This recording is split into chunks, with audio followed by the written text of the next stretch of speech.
So millions of Americans have or will soon get their tax refund check, but for some this time of year, they get annual bonus payouts on top of that. Yeah, so that can be either a great temptation, great opportunity. It just kind of depends. Financial expert Andy Mattingly is joining us now in the studio to share his insights, how to best use that extra cash. All right, so let's start here. What are the temptations when you get a windfall? Well, the temptation is to spend it on something that you haven't planned to spend it on. You think, well, I don't have this money earmarked for anything, so then I'll get that second vacation or a big entertainment center.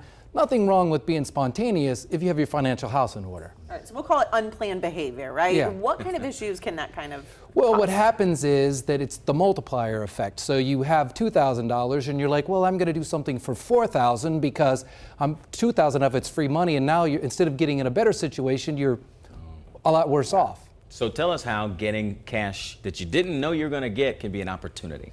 Well, it's a great opportunity because you haven't earmarked it for anything. If you didn't know you were going to get a refund or you didn't know you were going to get this big bonus, you have nowhere for it to go. So you have options, and with a little discipline, you can change your situation. So what would you suggest? What's a smart financial move? Well, I've got three. One is to pay down debt. So credit card debt or anything like that, pay that down. Another thing is if you don't have an emergency fund or it's not fully funded, put it in there. And the third thing, use it for retirement or education. So it's a great way to change your net worth there. All right, so if someone just has to spend the money, they can't help themselves, what are the smart ways to do that? Well, spend it in a way that's going to make things better. If you're a homeowner, then do something to your house you've wanted to do. You know, update the kitchen, paint a few rooms, something like that.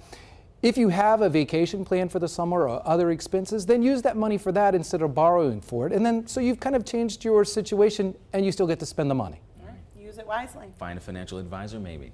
Yes. Talk to